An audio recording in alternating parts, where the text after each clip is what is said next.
Pour encore plus de contenu XionXS, n'hésitez pas à aller en librairie pour vous procurer notre nouveau livre Petit manuel d'enchantement pour sorciers débutants, pour cesser d'être un moldu et enfin devenir un vrai sorcier. Et salut tout le monde, Daddy's back.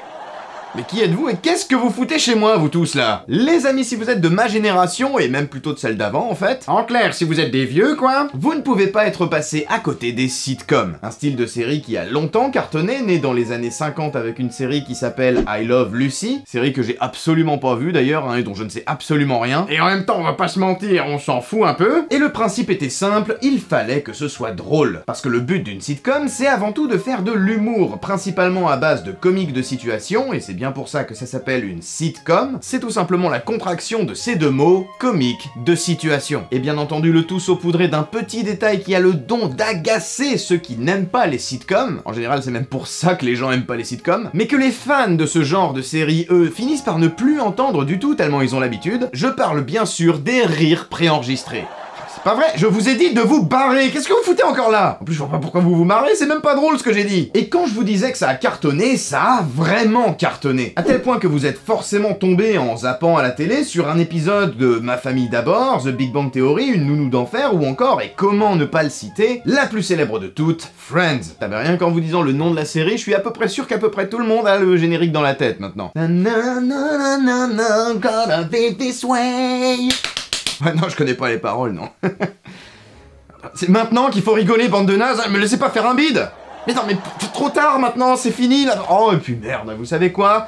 Faites ce que vous voulez. Et moi, les sitcoms, c'est un genre que j'aime bien. J'avoue que ça me dérange pas, les rires préenregistrés. C'est typiquement le genre de série un petit peu marrante que j'aime bien de regarder quand j'ai à peine 20 minutes devant moi, ou alors quand je suis en train de manger. Et parmi toutes les sitcoms que j'ai pu regarder, s'il y en a bien une que j'aime particulièrement et que je connais absolument par cœur, s'il y en a bien une que je me suis refait des dizaines de fois et dont il m'arrive parfois de sortir des rêves dans une conversation, c'est d'ailleurs un peu grâce à cette série d'ailleurs que je me suis tout de suite très bien entendu avec ma femme, True Story, c'est bien How I Met Your Mother. How I Met Your Mother. How I Met Your Mother.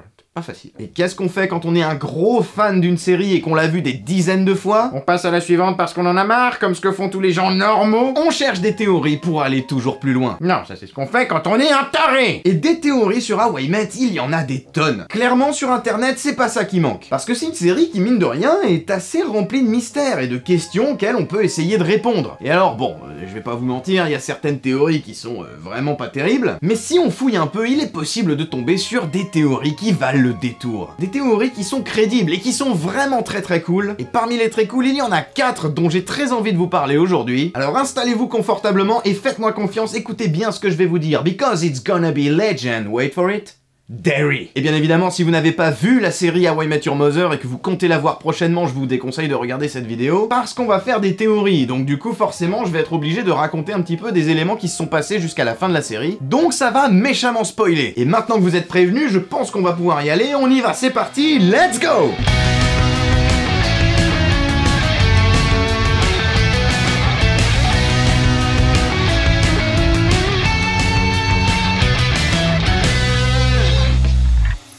Théorie numéro 1, la théorie des couleurs.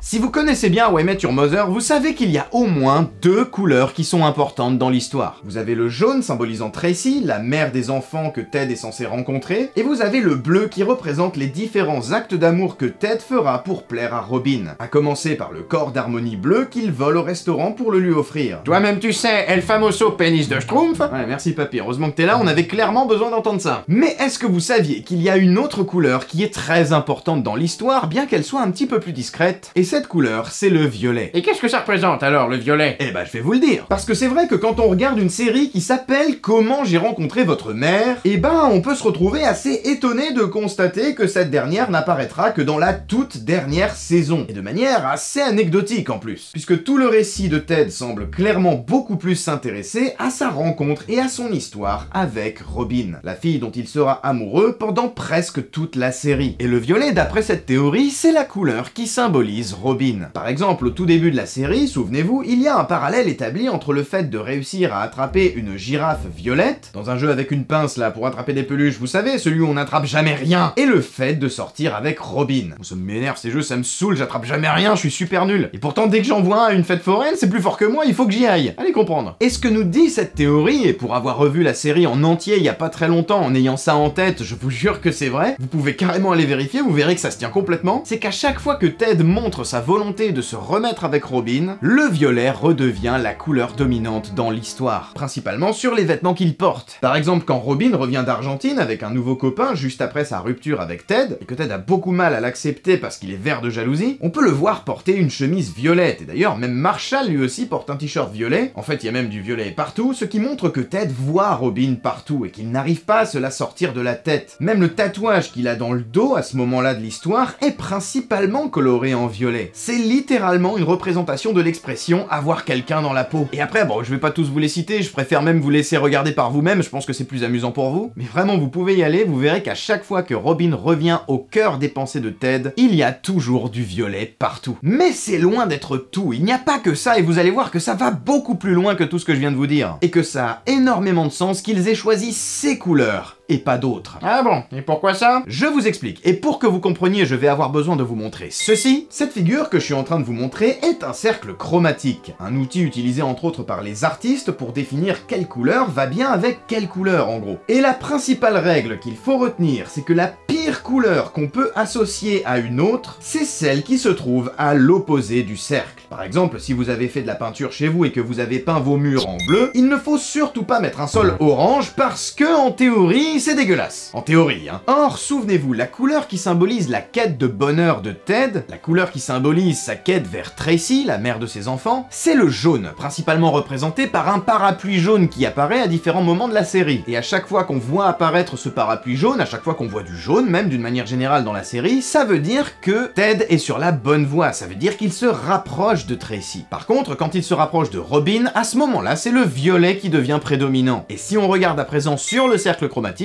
on peut voir que le jaune et le violet sont des couleurs qui sont opposées, des couleurs qui ne vont donc pas ensemble et qui sont incompatibles. Et par conséquent, ça nous indique par une astuce de mise en scène que chaque pas que Ted fait en direction de Robin est un pas de plus qui l'éloigne de son bonheur, un pas de plus qui va l'éloigner de Tracy. Et si on pousse l'analyse encore plus loin d'ailleurs, vous vous souvenez, on a dit que le bleu c'était la couleur qui représente les actes d'amour que Ted fait pour plaire à Robin. Et si on regarde sur le cercle, encore une fois, on peut voir que le bleu a un sens. Parce que le bleu, c'est pas si loin que ça du violet, mais c'est pas du violet. Et ça, d'après la théorie, c'est pour symboliser le fait qu'à chaque fois que Ted essaye de plaire à Robin, il est plus ou moins sur la bonne voie, mais en même temps, il tape systématiquement à côté. Et le fait est que Robin n'apprécie pas vraiment ses actes d'amour parce qu'elle les juge vraiment démesurés. À chaque fois que Ted essaye de vraiment faire un truc de fou pour Robin, ça finit toujours par lui revenir en pleine figure. Après bon, moi je suis pas objectif, en ce qui concerne Robin, je suis complètement team Barney. Et d'ailleurs, en parlant de Barney, on peut aussi voir qu'il porte le même nom qu'un dinosaure violet d'une autre série. Donc vous voyez que j'ai raison, c'est Barney qui aurait dû finir avec Robin, c'est prouvé scientifiquement. Et sur ces bonnes paroles, on passe à la deuxième théorie. Théorie numéro 2, la même 2 étages au-dessus. Ok les amis, alors celle-là, je vous avoue que j'avais très envie de vous la présenter, et je suis particulièrement content de vous en parler parce que celle-là, c'est la mienne. C'est ma théorie perso du jour, limite c'est que pour celle-là que je fais la vidéo d'aujourd'hui. Bon ok, peut-être pas, mais en tout cas vous allez voir, elle est super cool. Dans l'épisode 18 de la saison 4, à un moment donné, la GNB demande à Ted de travailler sur la pièce où se font virer les employés pour en créer une nouvelle. Et la petite particularité de cette commande, c'est que la GNB désire avoir la même pièce, mais 2 étages plus haut. Et je pense que vous serez d'accord avec moi pour dire que c'est quand même vachement bizarre cette demande. Parce que pourquoi vouloir refaire exactement la même pièce avec comme seul changement le fait que ça va être 2 étages au-dessus? C'est une question que je me suis longtemps posée personnellement à force de regarder la série. À chaque fois je me disais mais c'est bizarre quand même, pourquoi ils veulent faire ça? Jusqu'à ce qu'au final je finisse par avoir cette idée, je vous explique. On est d'accord que c'est une pièce dans laquelle la GNB vire les gens, hein. Jusque là c'est pas moi qui l'invente, ça c'est un fait. Oui d'accord. Bien, et on est aussi d'accord pour dire que cette pièce est clairement la pièce la plus déprimante du monde. Il n'y a rien rien, c'est clairement pas une pièce dans laquelle on se sent bien. Encore une fois, tout le monde le voit, ça c'est bon, y a pas que moi. Moi je sais pas, moi je trouve ça plutôt sympa, c'est feng shui, c'est minimaliste. C'est quand même autre chose que chez toi où on peut à peine circuler parce que c'est le bordel. Donc moi je trouve pas ça plus mal leur truc, mais bon, on va dire que d'accord, vas-y, continue. Ok, super. Et pour terminer, on est aussi d'accord, je pense, pour dire que la GNB est une entreprise particulièrement malveillante avec ses employés, que c'est de très loin le stéréotype absolu de l'entreprise malsaine et inhumaine qui maltraite tout le monde pourvu que ça fasse de l'argent. Là aussi, vous me dites si je me trompe, hein, mais vous me suivez là. Bah oui, mais bon, mon petit gars, on fait pas d'omelette sans casser les œufs, hein. À un moment donné, faut se salir les mains. Parce que ce que j'ai envie de te dire, c'est que moi, de mon temps, et bah... Ouais, bon, bref, papy, je suis pas sûr d'avoir envie de savoir. Et donc, voilà ce que je pense. Et si le fait que la GNB demande à Ted de faire la même pièce, mais 2 étages plus haut, c'était tout simplement pour ne pas avoir à verser aux gens qu'ils virent des indemnités de licenciement. Pour que les gens ne se loupent pas quand ils essayent de se suicider en se jetant par la fenêtre après avoir été virés. Parce que ça expliquerait quelque part pourquoi cette pièce est aussi déprimante, et pourquoi ils tiennent à ce qu'elle le reste. Ça pourrait être tout simplement pour déprimer volontairement les gens qu'ils virent pour qu'ils aient des idées noires, pour inciter les gens à mettre fin à leur jour. Et ça expliquerait aussi pourquoi le seul changement qui les intéresse, c'est qu'elle soit 2 étages plus haut. Ma théorie là-dessus, c'est que certaines personnes qui se seraient fait virer par la GNB auraient survécu à leur chute parce qu'ils auraient juste pas sauté d'assez haut, et que par conséquent, la GNB avait quand même dû leur verser leurs indemnités. Et pour ne plus avoir à payer ces indemnités à chaque fois qu'ils virent quelqu'un, ils auraient décidé de remonter cette pièce de 2 étages pour diminuer les chances de survie de leurs employés lorsqu'ils essayent de sauter. Théorie très sombre, j'en conviens, mais quand on connaît la GNB et quand on sait à quel point c'est une entreprise qui peut se montrer extrêmement malfaisante, clairement elle est décrite par tout le monde comme étant une entreprise absolument monstrueuse, en vrai je sais pas ce que vous en pensez, mais moi je trouve que ça se tient plutôt bien. Et sur ces bonnes paroles, on passe à la théorie numéro 3. Théorie numéro 3, le véritable sens des sosies.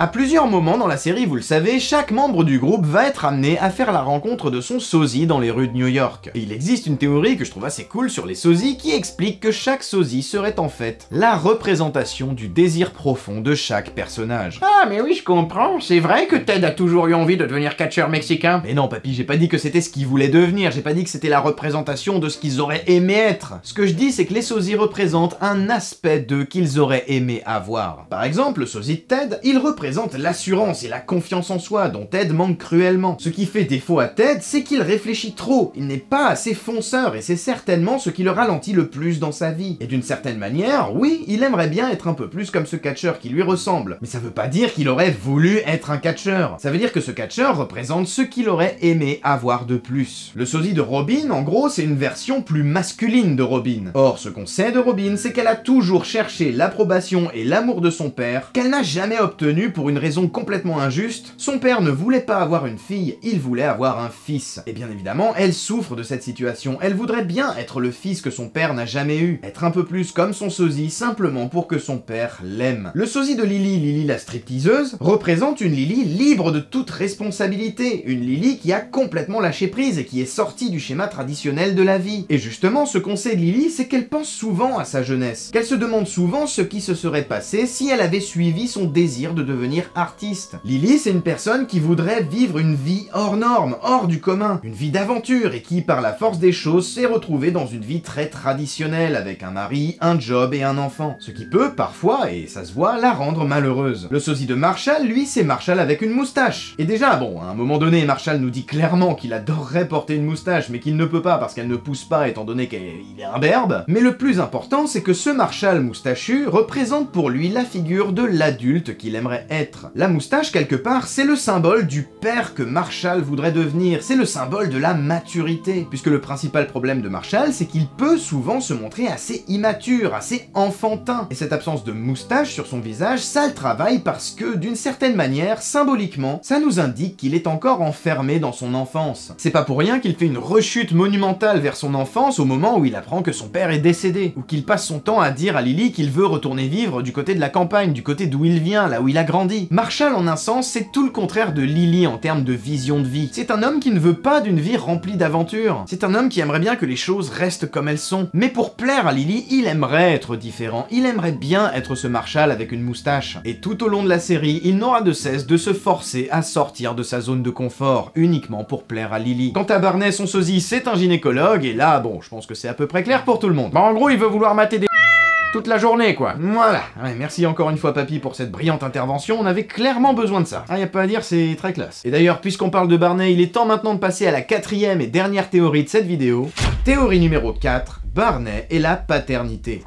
Je vais vous faire une confidence, étant moi-même devenu papa il y a quelques mois, c'est une théorie que je trouve particulièrement touchante. Et ce qu'elle nous dit, c'est très simple, c'est que Barney aurait toujours eu envie d'être père, mais qu'il ne pouvait pas parce qu'il est stérile. Le point de départ de cette théorie, c'est surtout le moment où il devient vraiment père. Dans le tout dernier épisode de la série, on le voit changer d'attitude d'un seul coup, lui qui ne voulait surtout pas entendre parler d'enfant. Soudainement, il a un coup de foudre immédiat pour le bébé qu'il tient dans ses bras, un bébé qui n'est personne d'autre que sa propre fille. Et la version officielle que nous donne Barney, c'est que parmi ses conquêtes, la dernière, la numéro 31 de son mois parfait, est accidentellement tombée enceinte de lui et qu'il est pas content parce que lui il voulait pas d'enfant. Mais et si cette histoire n'était pas la vérité? Parce qu'il y a quand même pas mal de trucs qui collent pas avec ce que fait Barney pendant tout le long de la série. Et l'histoire qu'il nous vend là, c'est pas très cohérent avec tout ce qu'il a fait. À plusieurs moments dans la série, on peut le voir être attendri par les bébés de son entourage, comme Marvin avec sa chaussette, ou le bébé de son frère par exemple. On peut le voir activement participer au jeu de Lily et Marshall pour savoir qui allait être le parrain de Marvin. On voit même que quand il se gourre sur des questions, ça a l'air de vraiment l'embêter. Mais plus troublant encore, on peut le voir comprendre instantanément la douleur de Robin quand cette dernière lui annonce qu'elle ne peut pas avoir d'enfant. Quand elle lui annonce qu'elle est stérile, il la prend dans ses bras, alors que cette dernière n'arrêtait pas justement de dire qu'elle ne voulait pas d'enfant elle non plus. Mais est-ce que Barney n'aurait pas pris Robin dans ses bras à ce moment-là parce qu'il comprend ce qu'elle ressent, étant donné qu'il est lui aussi concerné par la même chose? Parce qu'il faut pas oublier non plus que Barney, c'était un enfant qui a grandi sans savoir qui est son père. Et quand il le retrouve des années et des années plus tard, quand il est enfin devenu un adulte, il met énormément de temps à pardonner à son père. Pourtant, si on l'écoute, il aurait fait la même chose que lui. Il serait parti si jamais une fille lui avait dit qu'elle était enceinte de lui. Mais le fait est que finalement, c'est pas ce qu'il fait, mais surtout, ça ne colle pas avec sa propre histoire. Barney, c'est quelqu'un qui sait mieux que personne ce que c'est que de grandir sans avoir de père. À un moment donné, il engage même carrément des acteurs pour se constituer une fausse famille pour faire plaisir à sa mère, soi-disant. Mais c'est quand même énormément d'investissement juste pour faire croire à sa mère qu'il a une famille. Et tout ça, ça nous amène à la théorie dont je vous parle. Et ce qu'elle nous dit, cette théorie, c'est que Barney serait stérile, il serait incapable d'avoir des enfants, et qu'il souffrirait énormément de ne pas pouvoir être père. Et à chaque fois qu'il s'absente et qu'il quitte le groupe pour coucher avec une fille, ce serait en réalité pour pouvoir faire des démarches et pour trouver un moyen de pouvoir quand même avoir un enfant. Et quand on sait que Neil Patrick Harris, l'acteur qui interprète Barney, est assez sensible au sujet de l'adoption, puisqu'il est lui-même concerné avec ses enfants, je sais pas pour vous, mais moi je trouve que ça a énormément de sens. Et à titre tout à fait personnel, j'adore cette théorie. Et voilà les amis, c'est la fin de cette vidéo, j'espère qu'elle vous a plu. Si c'est le cas, n'hésitez pas à me le dire dans les commentaires, n'hésitez pas à me dire quelle est votre théorie préférée, n'hésitez pas à me dire si vous y croyez ou pas. Et si vous en avez d'autres aussi, tiens, n'hésitez pas à me le dire, ça me ferait plaisir de les lire. Si vous n'êtes pas encore abonné, je vous invite à le faire en cliquant sur le petit bouton qui s'affiche juste au milieu de votre écran. Je vous mets également deux autres vidéos que vous pouvez aller voir si jamais vous avez envie de rester un petit peu avec moi. En plus, ces deux-là, je trouve qu'elles sont vraiment bien, ouais, je pense que vous pouvez y aller, ça va vous plaire. Et en attendant les prochaines vidéos, eh bien moi, comme d'habitude, vous le savez, je vais vous faire tout plein de gros bisous. Je vous dis à la prochaine, c'était XionXS. Ciao.